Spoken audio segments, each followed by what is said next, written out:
Hello and welcome to Trenta, 30-something conversations with 30-somethings and the 30-something else. I don't usually like to introduce guests by their accomplishments or achievements, but today I'd like to make an exception because I don't know a lot of people who are in tech, but this guy has worked at the heart of Silicon Valley with tech giants nonetheless. So I'm especially honored to have on the show someone who's worked for or with Google so I searched this on your website as a PhD fellow, Disney as an Imagineer, Adobe as a research fellow, Qualcomm as an innovation fellow. He's a recipient of the Fast Company Innovation by Design Award, and currently he leads the interactive sensing and ML, which I searched was machine learning, sakto ba? Yep. Machine learning research and engineering group at Apple. So everyone, please welcome Gierad Lapot. Hello. Hello. Kumusta? I'm good. How are you, Rad? Thanks for having me. I'm honored to be here. I'm a big fan of the show. I think I've listened to all episodes at this point. I'm so touched. So I'm sure you know, I always ask my guests for their ASL. So would you care to give your ASL? Yeah, sure. ASL, age, sex, location. So age is 33, male, and I'm in the US. So East Coast, Pittsburgh, Pennsylvania, 6 hours away from New York, 4 hours away from DC. So that's kind of like where it is. All right. So I wanted to start with something super random per a listener, aka my friend's suggestion. What were your last 3 Google searches? Oh, wow. Last 3 Google searches. Yeah. I can look it up for you right now and figure out what that was. I think it was furniture. Actually, I remember now. We have a tree in front of our house that we have no idea what it is. And so I downloaded one of these apps where you can take a photo of the leaves of the tree and it will tell you what it is.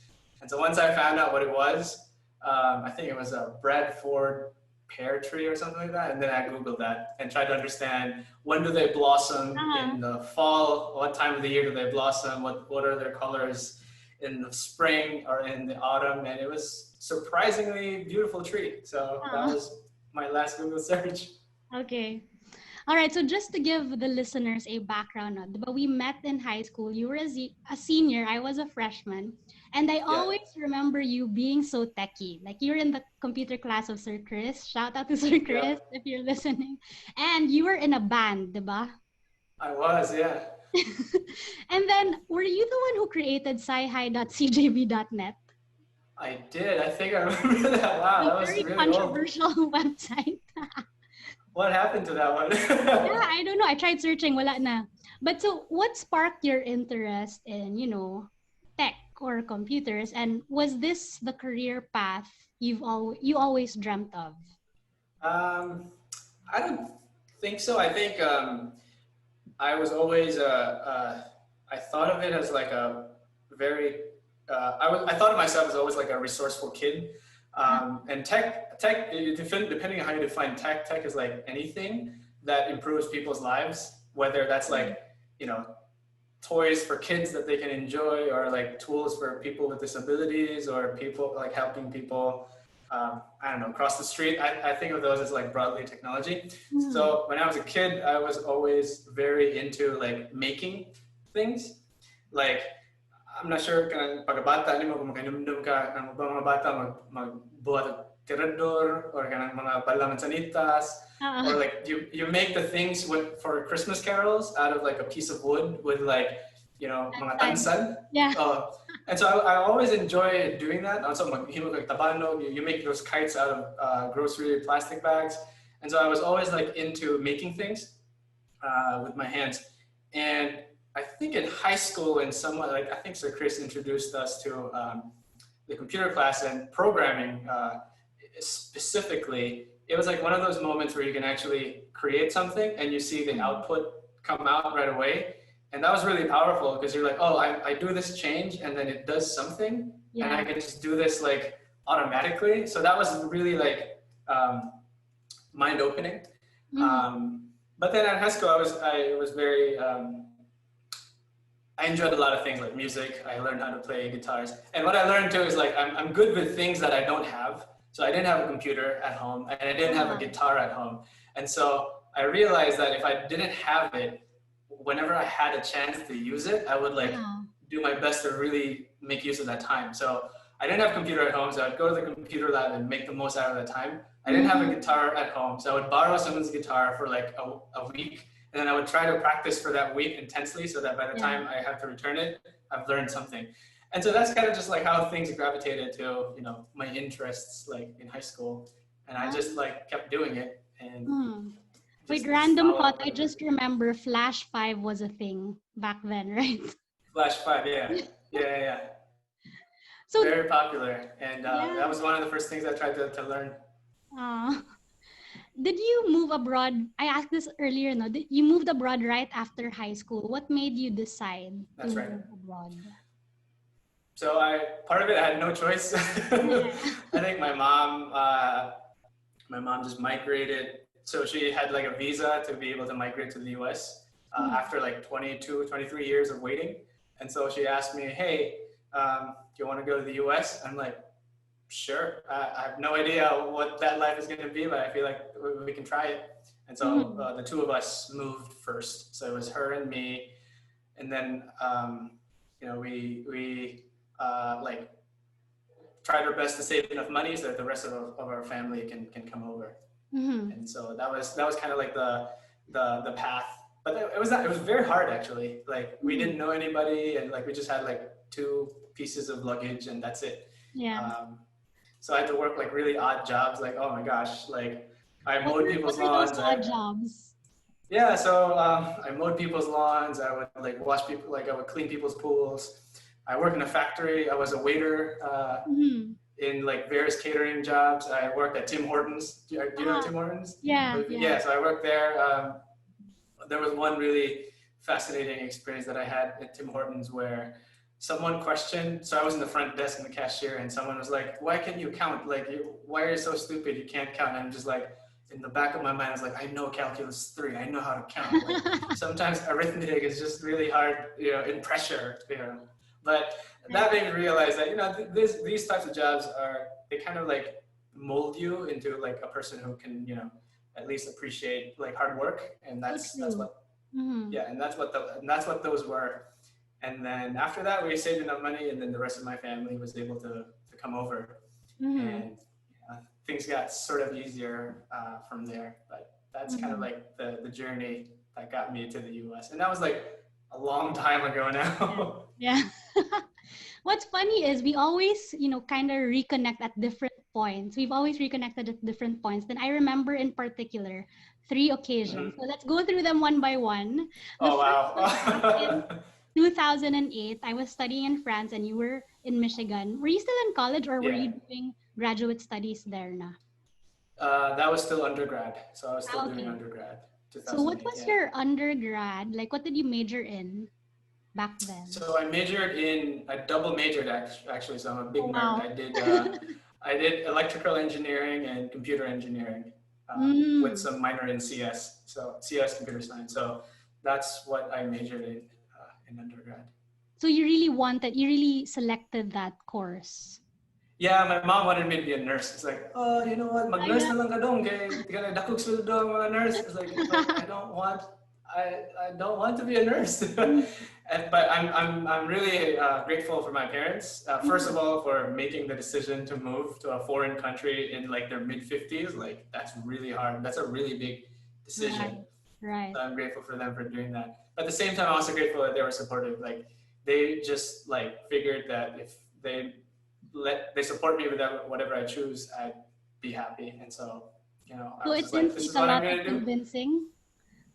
No, they knew that I was probably going to be okay with that choice. If I took, I don't know, something like, I don't know, drama or theater, they would be like, oh, maybe that's not what you want to do. But well, when I said, hey, I want to do, you know, more of the engineering route, they were like, okay, that sounds like a good plan. I think you'll be successful there. So I'm grateful that they were supportive. Aw. So what was your first job out of college? So I worked for a car company after college Mm. because I was in Dearborn, Michigan, and that's kind of like where the big three automakers Yeah. are.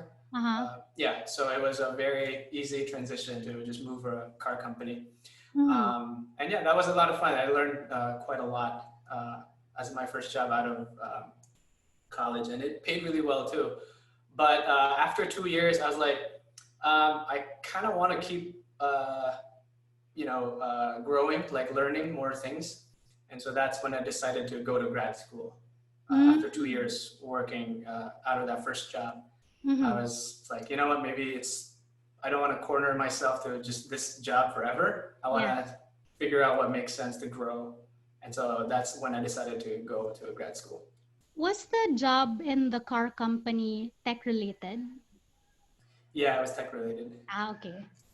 Yeah. When when did you uh join Disney? So I joined Disney, I think it was 2014.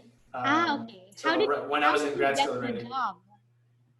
Uh, so there was a Disney like research lab in where I went to grad school. So I went to Carnegie Mellon, and Okay. there was a Disney research lab at Carnegie Mellon, Ooh. um, and they were looking for basically PhD students with backgrounds in computer science Mm. to help them with some stuff.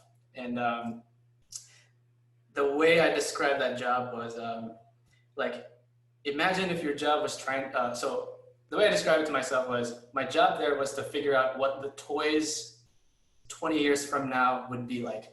So 20 years from now, what would be the toys and the things that kids would want to use and want to play with?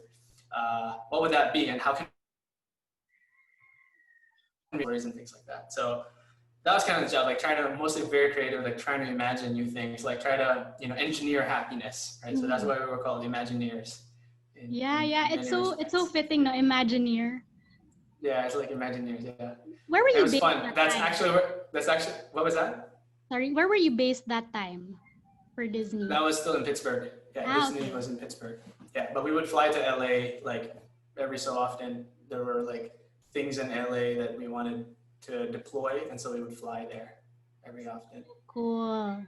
to the parks. Yeah, because we would invent things that would probably be used in the parks in the future. So we would try to figure out, okay, we're gonna put robots in the parks, or we're gonna put like all these sensors in the waiting lines and things like that. So Ah, it was good to be in the park every so often, so and lucky. it was fun. It was really fun. Yeah. So the second, talking about the occasions now, the second one was in 2015. I was visiting San Francisco, and I think you're about to Oh enter yeah. palang, were you already in Google? Then I was asking you about how do I get to ride a G-bike? Oh, did you get to ride the G bike when you were Yes. there? Yeah. Okay, cool. So Yeah, yeah. so that was the year after Disney. So I went to Google for an internship role, and it was the same exact job. It was like coming up with new ideas for I don't know new Google things. I can't say what they were, but I Uh-huh. can say that it's kind of like the same type of job. So I mean, if you look at it, if you take a step back and trace like, the kinds of things that drew me in, it was like making things, Mm-hmm. whether the material was like manzanitas or like tansan or a piece of wood, or whether that's computers or that's sensors, it's the exact same thing. You have like a limited resource and you're trying to make the most out of that limited resource in a very creative way. So Right. both, Disney was the same thing, Google was the same thing. So it's just basically like like kind of like a very inventive, creative role. Like, Uh-huh. I don't want to think of myself as an artist because that's like very presumptuous, but it's very creative. It's like you Yeah. come up with new things, right? Uh-huh. Would you consider this stint at Google your big Silicon Valley break? Hmm. Um. Let's see. So I was a big fan of Google, Uh-huh. and I think this is going to sound very weird, but I think it was good to be at Google. I definitely like enjoyed it, but it didn't feel like, oh, it's make or break. Like if I didn't get it, like Oh, I my see. life would be over. Like it didn't Uh-huh. feel that way. It just Uh-huh. felt like, oh, it's another opportunity. So I thought Right. of it that way. Mm-hmm. But it did expose me to lots of cool people. It exposed me to, um, to expand my network. Um, and yeah, it was cool. And I could tell people, hey, I work at Google. We get free lunch, and we get all these other free stuff that we get to do every day. But the funny thing is, you become like a legit Googler is when you start complaining about the free food. So, uh, so you know what Why? I mean? Like Why the would the you moment. complain about the free food? Exactly. Like, why would you complain about free food? But it turns out, like, when you're there and if you've been there for like, I don't know, 3 months or whatever, like all these things that were like super awesome and super cool, you become desensitized to it. And then you start complaining. And at that moment when that happens, it's like, oh, you've become officially a Googler. And so I was Oh, like, oh, that's funny. Yeah. why is it? Because like you're gaining weight, or like is there a monotony in the choice of food? No, you've internalized it. You've internalized something Oh, that is I like see. extremely like I don't want to say exotic, but extremely like different from the rest of other workplaces. Yeah, And then it's so like very different, but then you've got to a point where it became normal to you. And yeah. so that is when you've like, okay, I have become that, right? You I you you see. you have morphed into a person where that thing that was very rare becomes normal to you. Uh-huh. So it's Okay. weird, but Yeah. yeah. So the third occasion is just this year through the podcast. Thanks to Telai. Shout out to Mhm. Telai for introducing you to the podcast. So you now lead the Yeah, thank you. yeah, sorry. Yeah. So you now lead the interactive sensing and machine learning research and engineering group at Apple. So I know I've asked you this before, but for the benefit again of our listeners, how did you land the job and what exactly do you do? Or in the most vague of terms, what do you Sense of do? the word. Yeah. So let's break that down. How did I get the job? So the nice thing about grad school is like when you're about to graduate, there's this moment, like I think the last year, but when you graduate and you get your PhD, they call it being in the job market. And Uh-huh. so you work hard, however many years, 4 or 5 years, to be in a state where when you're in the job market, you're like attractive, like people want to hire you, right? Mm-hmm. And so in a PhD, there are two routes. One is you become a professor. You teach, at universities. They call it tenure track. The other is you go to industry. So I had two paths that I wanted to choose, and I Mm-hmm. did get offers from both, tenure track, like Ivy League universities to Mm-hmm. become professors there, and then I also got offers from other big tech companies like Apple, Uh-huh. Microsoft, Google, and what I realized was I didn't want to be like in an ivory tower. I didn't want to like like technology to me should be used by people. Uh-huh. And usually if it's in a university setting, it's like it requires a lot of work. It's only like not working enough. And it's in this like little universe that is isolated from the real world. And Uh-huh. so I thought to myself, if I really want to make an impact in the world through technology, I need to be in a place where I can get the resources, where I can scale all these things that me and my team will be inventing, and so that it can reach to more people.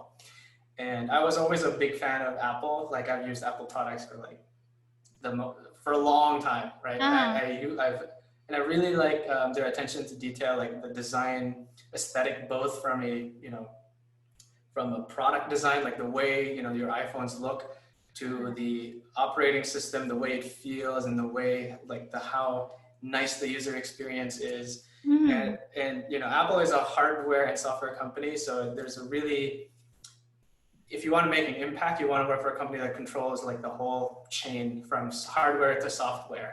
And Right. so it was a very attractive like offer, and they gave me some really good perks Mm-hmm. as part of the negotiation process. And so when I was in the job market and I had like an array of choices, luckily for me, I thought long and hard, and I was just like, you know what, this place is going to position me to make a really strong impact.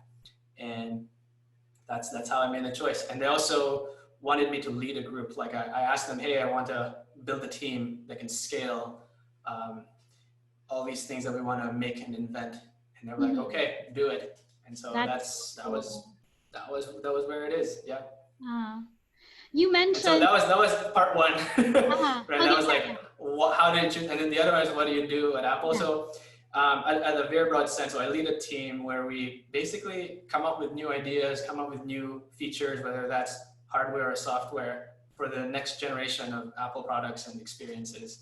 So again, it's like inventing new things. It's the exact same thing that I mentioned earlier. Like you've got your, you know, your limited resource or your devices, and how can you make them do more so that they can impact people, whether improving people's health or improving the way people enjoy, you know, communicating with each other, or, you know, just coming up with new ideas that will help improve people's lives for the better. So that's usually, that's the role. It's very broad, but it's good. Yeah. You also mentioned that pre-COVID, one of the things you're proud of is the automatic hand washing detection. Am I at liberty to mention that? Yeah, that's fine. That's public. Yeah. Okay. Yeah. So tell us what that was about. So before COVID, you know, no one was thinking about washing their hands like crazy, but I had this idea, you know, during grad school where, you know, I was able to detect what your hands were doing through a watch. And then I realized that a lot of diseases are spread by people not washing their hands. And that was before COVID. Like that was just a fact, like whether that's in hospitals or, you know, in restaurants and things like that. So it's like, you know what, if this thing that I came up with can be used to help, you know, limit disease spread, that would be really useful, right? And so I worked as an intern at Apple, and they said, hey, can you make this work? And it's like, all right, let's try it. And then, you know, long story short, I was able to get it to work. And there was a technical breakthrough, and we were able to get it to work. And so we just, you know, started developing it so that it would scale. And then COVID came, and then people were like, you know what, we really need this. So we were already thinking about it before COVID happened. And so we were in a great position to actually do it. And we are, in fact, the first to ever do it in the world. So that was really fun. And also at the same time, a really proud moment. But it took a lot of work. I wouldn't, you know, there's a lot of teams at Apple who helped put that together. Yeah, that was a proud moment. And, you know, my wife always bugs me to wash my hands every time I come home. And so I'm like, you know what, there's something here. There's like some really cool feature here that, you know, if everybody knew and learned that was a habit that they should do, then it's a useful thing. And so, you know, that was the genesis of the idea. And then, you know, the rest is where we are now. So the watch reminds you to wash your hands. Is that right? So what it does is it actually detects that you're washing your hands. And the goal, once it detects it automatically, it will then prompt you to make sure that you do it for 20 seconds or longer. Oh, I see. So it does it automatically. And if you notice, people don't actually wash their hands for longer than 20 seconds. It's like it's very like weak sauce kind of washing. And so what the feature does is it knows that you did that, but then it's gonna tell you that, hey, you know what, 20 seconds is where, you know, the bar is, or at least 20 seconds. And so if you do it for shorter than 20 seconds, it'll tell you, hey, you can do it for longer, because that will help reduce the spread of disease. Nice. And then if you do it for longer than 20 seconds, there's like a bubble animation that will congratulate you when you actually do it. And so there's a sort of like a dopamine hit that you get when you actually complete it, because it's like a really nice like animation. And so that was it. So it encourages people to actually do it the right way. So that's kind of, and then it logs it to your what we call health kit data, Uh-huh. which is like it keeps a record and it tallies like, okay, this is your average length of how you wash your hands. Uh-huh. Your average is 10 seconds. You're very bad. We don't say it that way, but it's like you need to be better, right? And so it helps you perform better habits, right? Mm-hmm. So it's this idea that technology can help people become better, whether that's fitness or preventing disease. Right. So timely. Yeah, it's very timely. It was important then. It's even more important now. Uh-huh. I remember I also asked you about the sensor or monitor for home appliances that analyze data it's Hmm. gathered. Was this something you did for Apple too? No, that was not. That was just through my research. So through our Oh, university okay. research. I Yeah. see. Yeah, that was also super fun. I got a lot of press attention for that. Yeah, yeah. It's on YouTube, guys. So if you have Oh, is time, it? yeah, Oh that's no. where I found out about it. So would you, if you don't mind, can you tell us more about that? I don't want to bore everyone, No, but clearly, if you think about I yeah. wasn't bored watching the video, so yeah. Oh, interesting. So basically, it's kind of like a way to, if you think about it in your daily life, you've got these like little activities that you do that is part of what we call, activities of daily living. And this is even more important for people who are aging. Let's say your grandparents. Like Uh-huh. there are these activities of daily living that are really vital to understanding whether they are still performing optimally. So one of those is like taking a shower, brushing their teeth, walking around, turning on appliances and things like that, right? So that was kind of like the motivation. Can we detect those things so that we can understand whether, grandma is still okay or Mm, whether they're cognitively declining, etc. So that was kind of like the motivation for doing that. I So that see. was the problem. And so the question now is, how do you sense those events so Uh-huh. that we can digitize them? So you go from the analog world to the digital world, so Yeah. that when you're in the digital world, there's also these cool things you can do with it. And so, we came up, my team and I came up with a sensor that, you just plug into your wall and then it will detect all these different, activities of daily living. So Uh-huh. that was kind of like the genesis of the idea. And so Uh-huh. part of the job was to communicate to the outside world, hey, we want this. We want to inspire people so that companies can think about this type of technology and maybe they could include it in future products. Right? So how does that So work? that was Like, the do core. companies tap you for the inventions? Well, at that time, have they Yeah, tapped so, you for so the as a right? PhD student, yes. So as a PhD student, they would, they say, oh, this is really cool. So I would get emails and they would say, Oh, hey, can you tell us more about this? Because we want to use it for, this application and that application. And so uh-huh. I'm in these meetings with these companies and I tell them, no, guys, that's not going to work for that. Or yeah, it will work for that, etc.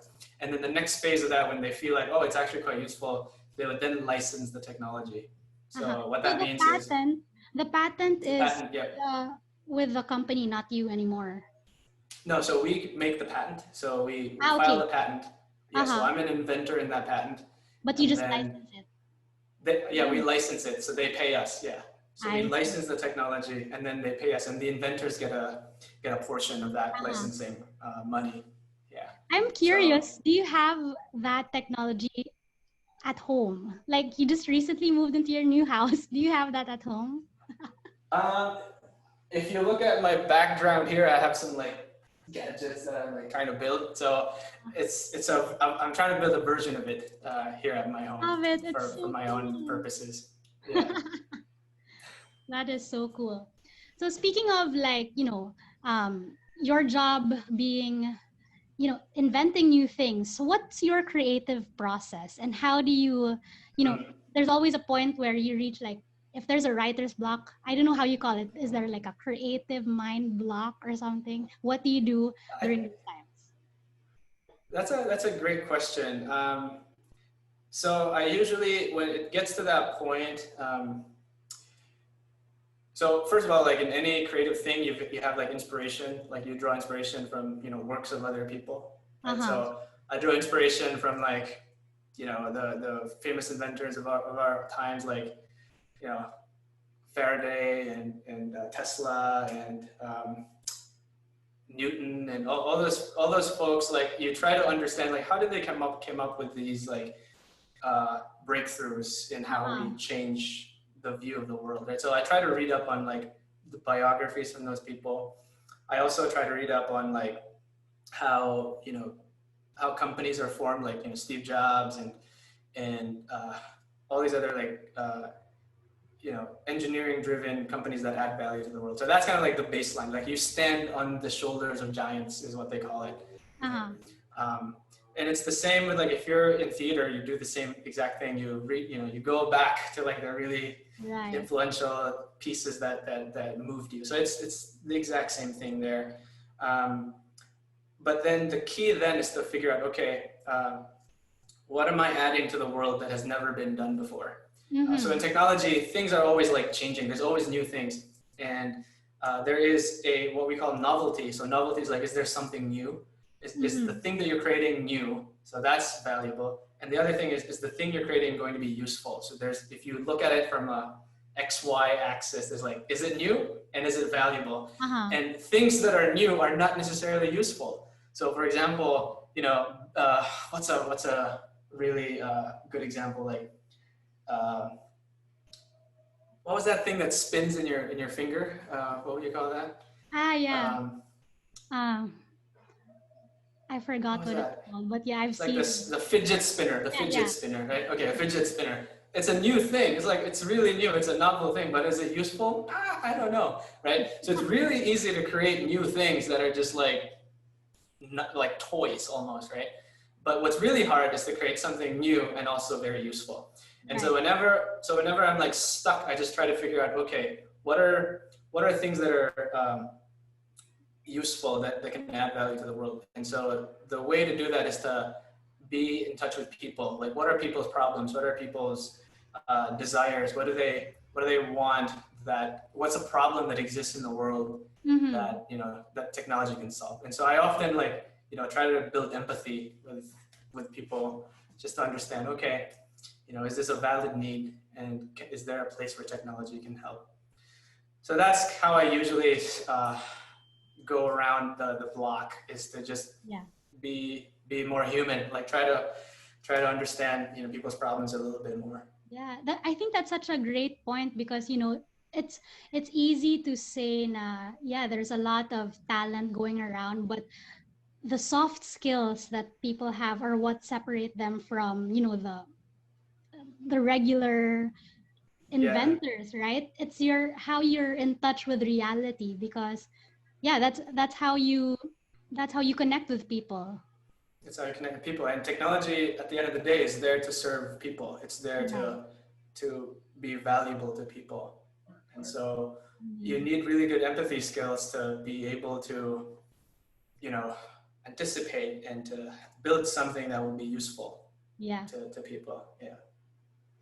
What are the struggles you've encountered, or like what's the tough part of being in your industry? Let's see. Let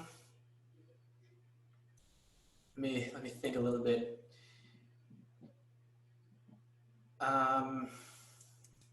I think there's a tendency to, this is not necessarily like, the companies that I work for, but in general, there's a tendency to hype things, to really overhype things. Like someone said, oh, this is so awesome, and at the end of the day, it's vapor, like it doesn't work, or they're doing it to mislead people, or they're doing it so that they get investment, so that they can actually make it work, as opposed to claiming that, hey, it works first, and then they get investment. They're like, it could work, and then they get money, and then they try to figure out whether it works or not. And what frustrates me is there's lots of people and companies who try to do that, and it's very misleading, and it's not good. Like it's almost like you're scamming people, right? Yeah, especially I think in your industry, where the competition is quite cutthroat, right? Yeah, it's quite cutthroat. Yeah, and so people try to get ahead of the competition by claiming things that actually don't exist yet, and they're saying, oh, it works, and they're doing all of that. So I don't like that. I don't personally have encountered that like within my team or whatever, but I've seen it around, and I've seen it. I'm in tune to what's happening. That those things tend to um, percolate a little bit more. And then the other thing is this notion of when companies want to grow, like let's just say, I don't know, what's a good example? I'm just gonna pinpoint some very factual in examples, like Uber or DoorDash, for example, and the way that they try to gain market market share is to offer things either for free or very cheap, right? So that more people jump into it, and then once it's there, then they can start charging people, right? So it's a very interesting business model of using capital to almost like buy market share. Because I don't like that, because it drives away like small businesses and all these other competition. So you're basically just relying on like VC money to give you your edge and to give you your competition. So, but unfortunately, that's what works. Like that's kind of like how it is at the moment. But I'm hoping that things will change, so that we get a more like healthier competition, as opposed to just like the big well-funded companies trying to just buy market share that way. Right. Sorry, I'm getting super technical, but you have very smart listeners, so I'm not worried. True. Okay, so I've asked some friends to send in their questions now, and here's one. Oh wow. Sent in. He says, "You've worked for tech giants. How does each work culture differ?" And not to put you on the spot, or only if you're comfortable answering this, what company do you prefer working for, or if not, what's the ideal work environment for you? Okay, there's a lot of questions there. So my favorite is Apple, obviously. So I'm just gonna say with the places that I've worked with: Google, Apple, Disney, Microsoft. They work in very different ways. First, because they have different focus, right? So for Google, for example, their business model is through ad revenue and search. So they're a very software-driven company, and so that creates a culture where software is a lot more valued. But what that means, that probably doesn't mean anything. But what that means is like you attract a different set of people. So they're mostly like computer scientists, for example. If you contrast that with a company like Apple, Apple's business model is to sell products and then have the software along with the hardware, as part of the thing that makes you money. And so what that means is you get to hire a broader set of people. You get to hire product designers. You get to hire like retail people, and you get to hire software and hardware engineers. So it's a lot more diverse of a workplace, and it feels different. And then at Disney, it's almost like an entertainment company, right? And so it feels different. Like you've got your producers and movie people, and you've got your theater and your parks people. So it's a different feel. And technology is not the main driver for Disney. It's actually the movies or the parks. Right, so software and tech is treated differently at a place like Disney. And then Microsoft is also different. Like the main driver for their revenue are enterprise. So selling software to enterprises. What I mean by that is the workplaces, right? Like more corporate audience. And so the feel there is also different. Right, so they just organically morph into different cultures that value different things because of how they've added value and how they sell their products and how they make money. But at the end of the day, the common thing is that there's lots of really smart people, very passionate, and everyone wants to make a difference in the world. That is so nice. I just wanted to point out, like, of the top 5 companies top 5 tech companies, I think you've worked for all except Amazon, right? Or if you use the AANG, you haven't worked for Fine, yeah. Netflix as well. But yeah, so there's or Facebook. Have you worked for Facebook? No, I haven't worked for Okay, Facebook. so I did not want Facebook. to work for Facebook. Oh, okay. Okay. But yeah, wow, you've covered Apple, Microsoft, and Google. So like, Yeah. wow, amazing. Okay, so coming from a science high school, we both came from a science high Yep. school. You're not exactly a scientist in the traditional natural science sense, but I know Not that a in natural your science. blood, you're a scientist because of your drive for, improving people's lives through tech. So, what would be Yep. your message or probably advice to young people, especially young Filipinos in particular, Yep. who want to pursue a career in tech and innovation just like you?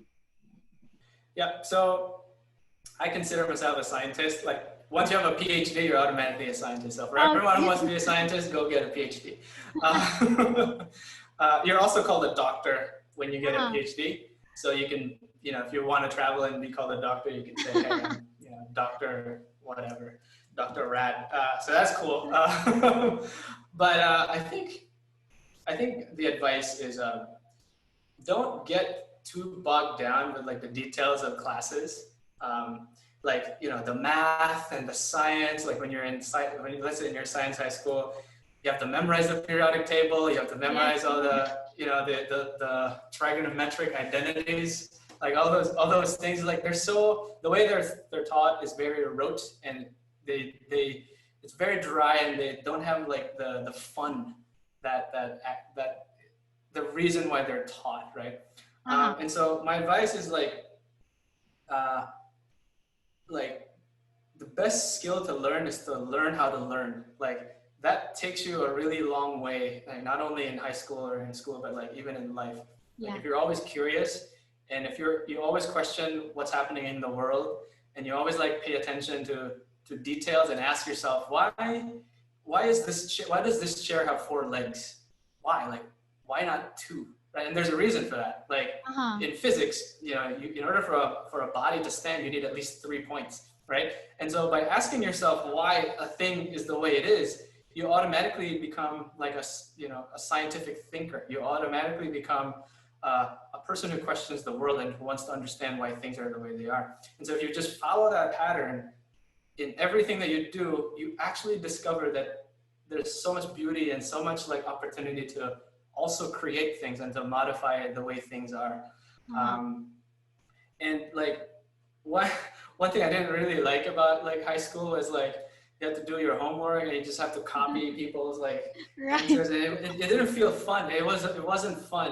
And then now I realized that it was really fun. Like I use math all the time, not because I have to memorize the trigonometric identities, but you need math to make sure that your thing is safe or your thing is useful, right? Wow. Um, Mhm. and so there's a reason why they're taught it. And if you just go beyond that and just like try to explore the beauty of why things are the way they are, then it's there's so much to the world. Like just ask every single question. Like why are your windows the size that they are?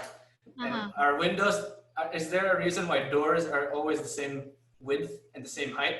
If you ask yourself that, it's like, oh yeah, there is a reason for that. It's called standardization, right? You need to standardize things so that when construction builders try to build things, it's easy, right? So it's just all these little things like why are your shoes have rubber soles in them? Like how did it become that way? Did it used to be rubber? Was there other material that was used in the past, and Uh-huh. why? Like, is it to protect your shoes maybe? Like, did we have shoes when we were 10,000 years ago? Did we wear shoes?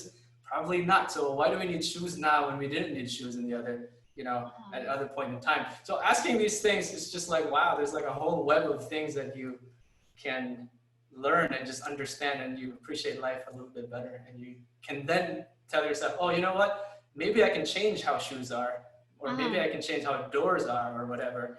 And then you're now participating in the scientific community by just changing the way you think. Uh-huh. Wow. That's like one advice that I can offer. Aw. So I know you took the industry route and not the Mhm. academe. But do you ever see yourself coming home, whether just to visit or for good, to teach? So yeah, I think I actually have like an affiliate faculty role Oh, at okay. Carnegie Mellon. So whenever if I want to, I can teach. So I think teaching is a good way to share what you've learned, Uh-huh. but you also want to have something to teach. And so I feel like being in industry and having the practical experience and the things that I learned there, that's what I want to share. Um, Right. and then the other thing is like when you invent new things, you automatically create new knowledge. And so that new knowledge can also be taught to other people. So I do, yeah, that's a topic that's close to me. And I, you know, that's in the back of my mind. If we need, if you know, things, if there's opportunities, then yeah, that'll be fun. Nice. So before we go, what are your top three all-time favorite Apple products, whether current or phased out? Oh, wow. Uh, I think I like the iPod, so that's Mm-hmm. definitely Classic. one. Like iPod, yeah, it's like you got your technology and your music. It Uh-huh. disrupted what it meant to listen to music while on the go. Right. Um, I definitely enjoy that. The iPhone was also a big breakthrough technologically. I Uh-huh. really, I think it changed how it basically changed the whole entire industry in the world. But just rethinking what a phone can be. And then I think there's a tie. If Okay. I could do like a tie, I think I like the watch and Uh-huh. AirPods. I think those are really great products for the watch. It's like you now have a computer on your wrist, and I don't think Mhm. that has happened in the history of man. Yeah. Is there people? Yeah. So having a computer that you carry with you that it's like very intimate, is on your body, is a phenomenal thing. And Uh-huh. then if you extend that idea with the AirPods, it's actually not just on your body, but it's in your ears, right? It's in your Right. body. So Right. that is a very different way of, computers being a lot more integrated into people. And I love the AirPods. They're super nice. I love Um, it. so those are, those are things that I feel are my favorites for Apple products, among other Okay, things. last question. This was again Yeah. sent in by a friend. You may or you may not answer this. How to be Okay. you po? How to be what? How to be you po? How to be you? Like, what does Yeah, that mean? Like, it's like a joke na oh, it's like here po na is like parang the how to po be is you like po.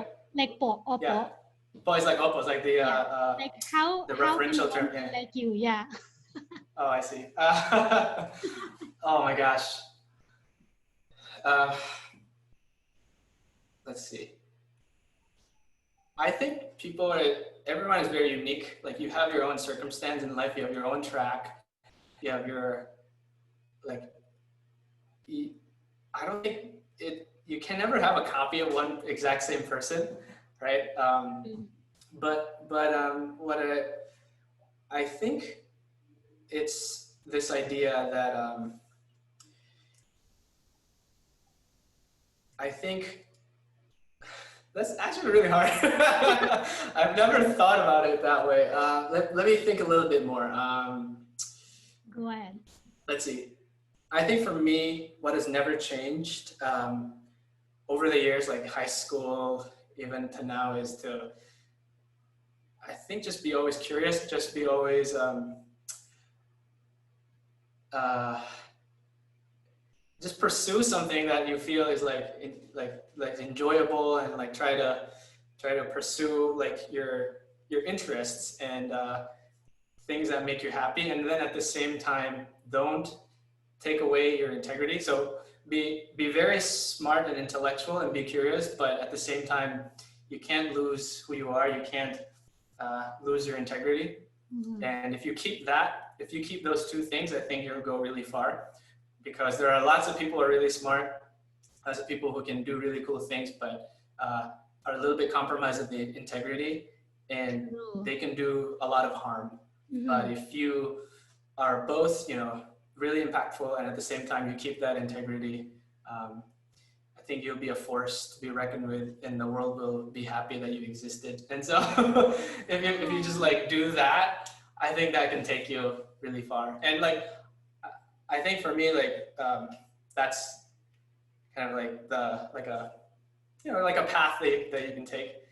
And then for me, like if I boil down to like what makes me happy as a person, like what is my idea of happiness, I feel like it's spending time with family and friends, traveling, always learning, and pursuing creative projects. Right? Those things like make me happy. And so if you do that, I feel like there's a lot that you could do in the world, and it'll be fun. Aww.